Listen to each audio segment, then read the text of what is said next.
السلام عليكم حبايب قلبي. يلا قبل ما نبدأ الحلقة العاشرة من قصة أحببت مجنونة، يلا اللي لسه ما دخلش صفحتنا على الفيسبوك اسمها حكاياتهم وجانا وزينة، يلا روحوا دلوقتي واعملوا متابعة للصفحة وإعجاب علشان نتواصل مع بعض أكتر، وهسيب لكم لينك الصفحة في أول تعليق مثبت وفي صندوق الوصف كمان. يلا نقول اللهم صل وسلم على نبينا محمد وعلى آله وصحبه أجمعين وسلم تسليما كثيرا. يلا بينا نبدأ. سيف، ما انت لو متنازلة عن حقك فأنا لا انطقي.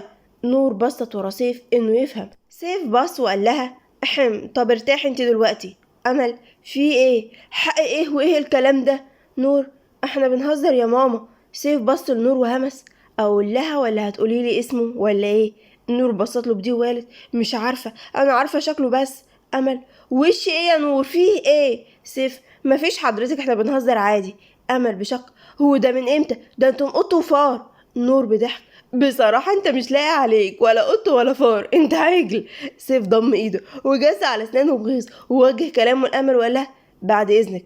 أمل بسط لها، يعني الولد طلعك لم لسانك. نور، ده هو ده قص الفساد. أمل، يا باي منك، يلا تعالى اغيرلك. نور بسط لها بشك وقالت لها تغيري ايه؟ أمل ضربته على راسها بخفة، هدومك يا جزمة. نور ضحكت، اصل احنا كبرنا على الحاجات دي. طب يلا يا ام لسان طويل. امل ساعدت بنتها انها تغير هدومها وساعدتها تنام، وعدى الوقت ونور قامت لقت الوقت قرب الفجر. حاولت تقوم وبتحاول تتحرك مش عارفة، فضلت قاعدة باصة للسقف وتفتكر كل اللي حصل. نور، انا عمري ما ضايقت حد ولا اذيت حد ولا عملت اي حاجة تضايق غيري، ليه يحصل كده؟ العقل، وعسى ان تكرهوا شيئا وهو خير لكم. نور، الحمد لله. القلب، زمان سليم قاعد في المستشفى مش لاقي شغل. نور فضلت تضحك، بس غريب الدكتور ده يهتم ويحب بحد ما يعرفش عنه حاجة. العقل، طب وانتي؟ نور، انا مش حباه ولا كرهاه، انا شايفاه اخ جدع. القلب، وليه مش معجبة؟ نور، اولا انا فكرة الحب دي حاجة بعيدة عني ومش حطاها في دماغي ولا عايزة. العقل، يمكن يكون سليم شخص كويس. نور، ما قلتش حاجة، اخ محترم وكتر خيره، وبعدين هو مفكرني اني غنية.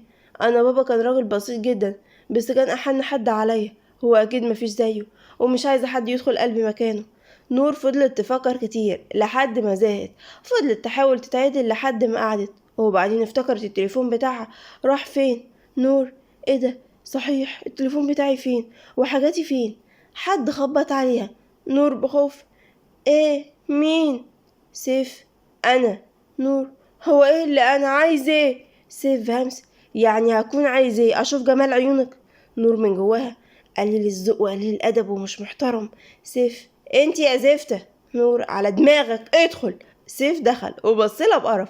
نور بصت له بلا مبالاة وقالت له على فكرة انت فقدت، يعني تحترم نفسك. سيف بضيق، وربنا اللي مخليني ساكت انك ما فيكيش حتة سليمة. نور ضحكت باستهزاء وقالت اسم الله، على اساس امي سبب اللي انا فيه.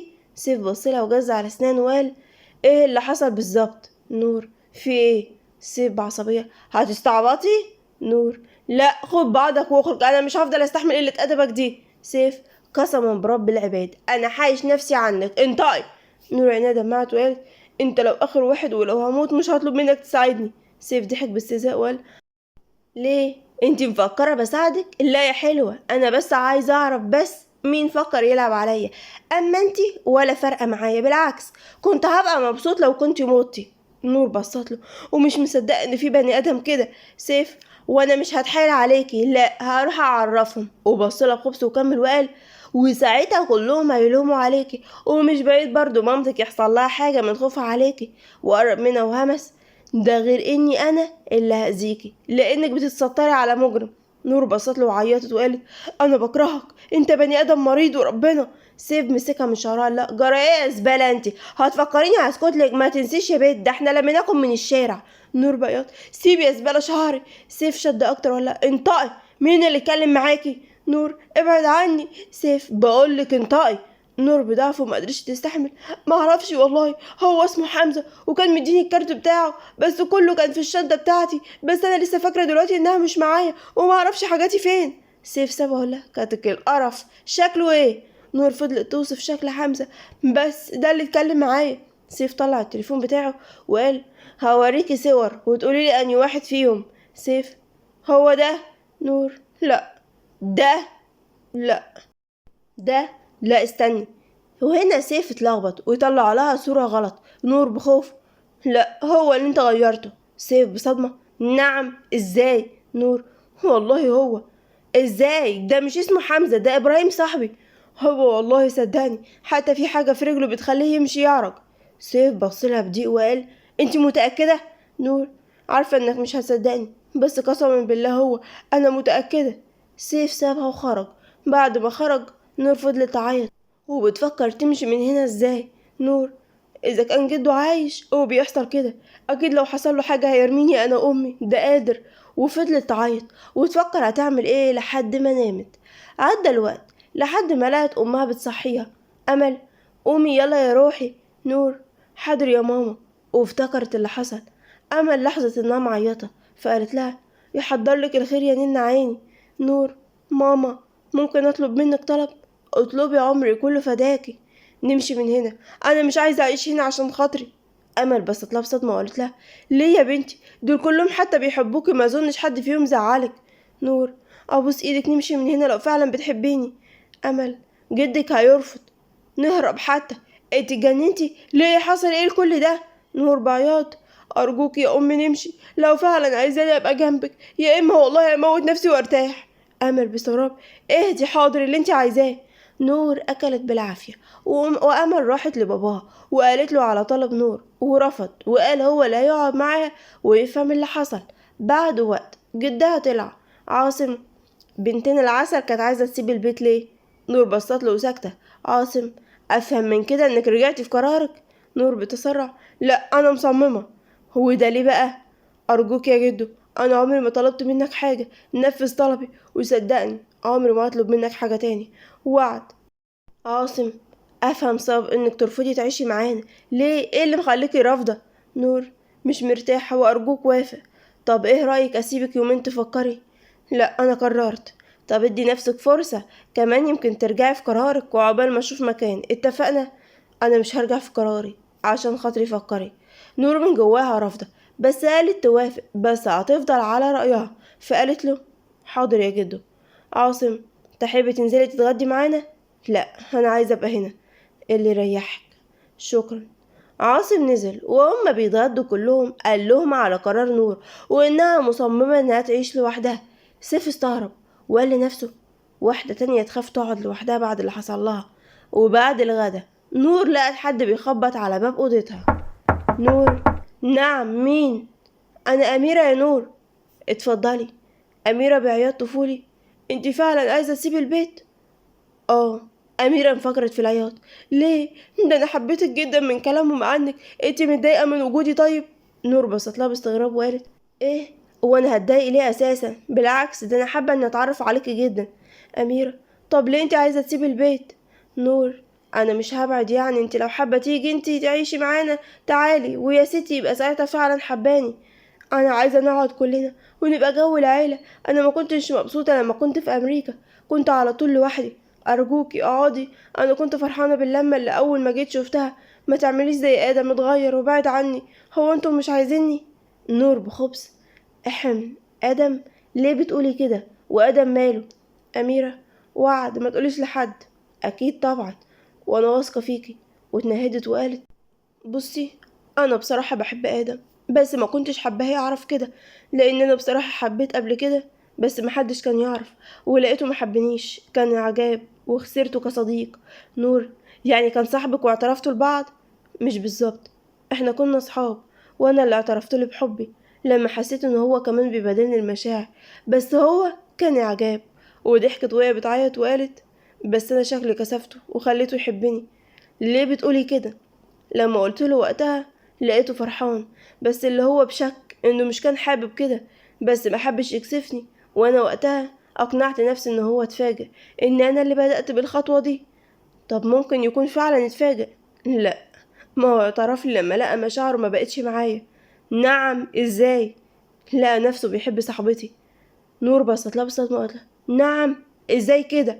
أميرة: ما اقدرش الومه، انا اللي احرجته. نور: وانتي كان ردك ايه؟ هقول له ايه؟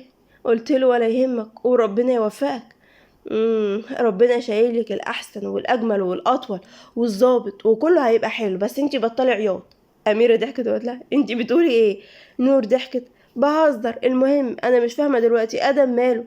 أميرة بصت لها بلا مبالاة وقالت لها قال بجد ده عنده حق. نور باستغراب هو مين ده؟ سيف. نور بصت لها بدي وقالت لها ماله؟ أميرة ضحكت وقالت لها أحي انتي مش طايقاه بجد؟ نور لا عادي وهمست انا بكرهه بس. أميرة ضحكت وقالت لها سمعتك على فكرة. نور هو قال ايه؟ أميرة بضحك بس ما تزعليش قولي. قال عليك انك غبية.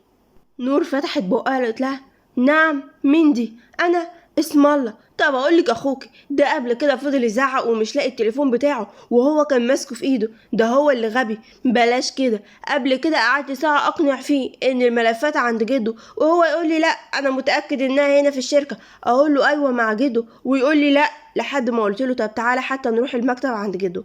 ولما روحنا ولقينا الملفات قال لي مش قلت لك انها هنا؟ يبقى مين فينا بقى اللي غبي؟ أميرة فضلت تضحك وقالت لها طب اهدي طيب. نور بغضب وقال لك ايه كمان؟ أميرة خلاص فكك. لا قولي. هتتعصبي تاني؟ لا قولي. يعني انك مش قد المسؤولية وتافهة وجبانة وعصبية ولسانك طويل. كانت من جواها نار بس سكتت وقالت تمام. أميرة معلش بس تعرفي ان ما محبة الا بعد عداوة. وغمزت وقالت لها ما يمكن يكون نصيبك. نور بصت لها وعينيها دمعت وقالت لها تصدقي وتؤمني بايه؟ انا عندي اكون عانس طول عمري وما لاقيش حد يقف قدام قبري ولا اني احبه او اتجوزه. البنت بتبقى عايزه راجل سند بعد ربنا يحافظ عليها، يكون حنين، ما يحسسهاش انها قليله او رخيصه او انها فاشله. واخوكي ما شاء الله ما خلاش حاجه الا ما عملها معايا، واسفه يعني اخوكي مش اللي اطمن على نفسي معاه. اميره بصت لها مستغربه طريقتها وقالت لها عشان رائد يعني وحياته على كف عفريت؟ نور ابدا بالعكس انا كان نفسي اتجوز ضابط او رائد او ضابط بحريه حتى. اميره اللي الدرجه دي زعلانه منه؟ لا ابدا والله ولا زعلانه ولا اي حاجه. اخوكي ما يخصنيش باي حاجه ومش بعتبر اننا قرايب حتى، ده مجرد شخص بشتغل عنده. على فكره سيف طيب بس هو بس في سوء تفاهم، ما يخصنيش. المهم خلينا فيك انت وادم ماله؟ اميره اتنهدت وسكتت وبعدين قالت مفيش، كان مهتم ومرة واحدة بعد عني. قلت شغل عادي وهيرجع يهتم، بس العكس بعد خالص. ولما قلت يمكن زعلان مني رحت له اعاتبه، بصلي وسكت. هو انا وحشة او ما تحبش؟ نور انت عبيطة. طب سؤال، انت كنت بتهتمي برضو؟ لا بصراحة كنت خايفة اهتم ويبعد برضو وهو بعد مش عارفة ليه. طب سؤال بجد وبصراحة ومفيش كدب، انت بتحبيه؟ بصراحة اه قوي. طب ما تقوليله. لا كفاية لحد كده، هتوجع وهين نفسي تاني وكرامتي يا نور. لا صعب، ربنا يعلم انا كنت قد ايه بتوجع. اه مش هنكر اني بتوجع دلوقتي على اسلوبه ده معايا، بس هون عليا وهو بشوفه من بعيد احسن من مفيش. نور بخبز بس انا بصراحة كنت بلاحظ انك كنت بتصديه، يمكن فكرك مش قابلة وجوده. اميرة ابدا والله انا كنت خايفة اخسره، خايفة يبعد وما اقدرش اكلمه تاني، خايفة اتوجع تاني. انا حبيته اخ وصاحب وحبيب وكل حاجة. نور بتفاهم. طب لو جه واتعدل معاكي هتقوليله ولا هتصديه؟ مش هينفع اقوله. ليه؟ اميرة بعصبية لا بقى انت فعلا غبية. نور بنفس العصبية بنت انت عبيطة وربنا قوم عليكي. اميرة انت بتتعصبي عليا؟ امشي يا اميرة. اميرة عيطت وقالت لها انت بتجرشيني انت كمان. نور ضحكت وقالت لها لا ده انت مجنونة، طب تعالي. وحضنتها. اميرة وهي حضنها قالت لها انا مش عايزة اقول، ما انا اعترفت قبل كده واتخذلت وخايفة اخسره. نور بتفاهم تمام. اميرة هو كمان بيحبني ولا انا متهيألي زي اول مرة؟ نور بصي ادم اخويا هدحلبه في الكلام وهقولك. اميرة طلعت بره حضنها وبصت ليها باستغراب وقالت هدحلبه يعني ايه؟ نور اهو دي اخرة اللي عايش في امريكا ويسيب اهله، يعني هجرجره. اميرة بصت لها بصدمة وقالت هتعذبي ادم؟ نور لا ده انت اللي غبية كده. اميرة ضحكت وقالت لها لا مش عايزة اتعصب عليكي تاني. نور ضحكت ولا انا. وفضلوا يتكلموا ويهزروا مع بعض فترة طويلة. عندي سيف بيكلم حد في التليفون. سيف ايوه بالظبط بس ما يعرفش مين. لا لما اقولك انت محدش يتكلم. سلام. احمد صاحب سيف قال له طب ليه كده يا سيف؟ سيف انت ما تعرفش حاجة. طب ممكن هي ما تعرفش واتلخبطت. هي ما تعرفوش ولا ليها اي كلام معاه.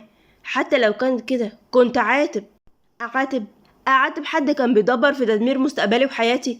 احمد بصله بخيبة امل وقال له طب ناوي على ايه؟ سيف: اعرف مين وراه ومين تاني عايز يأذيني.